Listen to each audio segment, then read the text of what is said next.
This is my literature review on the affordability, accessibility, and equity of broadband internet in rural areas. Covering the affordability of broadband internet, it's a crucial obstacle hindering millions of Americans, particularly those in rural areas and low income families, from participating in essential activities like telehealth, online learning, and remote work, impacting their education, health, and employment opportunities and outcomes. So, as we know, the COVID-19 pandemic led to a significant increase in the use of broadband for those purposes of like telehealth or online learning and remote work. However, many Americans, especially those in rural areas, lacked the access to the high speed internet, unfortunately, meaning that they couldn't participate in those activities. My research that I did showed 16.9 million American children lacked access to high speed internet during the pandemic, and 30% of people living outside of urban regions, 60% of healthcare facilities, and 40% of schools also lacked access to broadband internet. Rural residents faced more difficulties accessing different provisions and services, which unfortunately affected their resiliency and ability to recover from the pandemic. Private companies are responsible for installing broadband services, and federal infrastructure support is minimal. It's getting better, but it's minimal, which is resulting in a lack of service in these sparsely populated areas.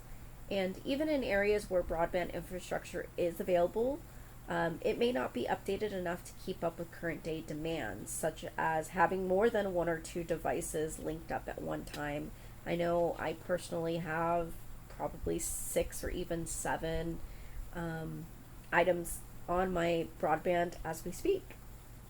And regarding the actual affordability of broadband, I know different tiered programs cost more money. So, for instance, our internet, because we can link up so many different devices, it costs a lot more than maybe a program that offers like 20, your bare minimum of your 25.3. The affordability of broadband internet in rural areas is a major issue. So the two main factors affecting cost is going to be the high cost of broadband programs and packages, and that means low income families and those in remote locations may not be able to access that due to affordability issues for adequate internet speeds. Second, telecom companies face major cost obstacles in building and maintaining digital infrastructure in these rural areas, which means that they struggle to get the return on investment.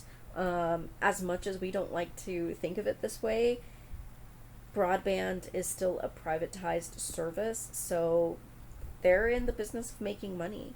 And the cost of constructing and maintaining broadband infrastructure in these rural areas can be extremely expensive due to low population density and the cost of actually getting the permits. And they also have to meet regulatory requirements, which can also be a significant barrier, reducing competitiveness.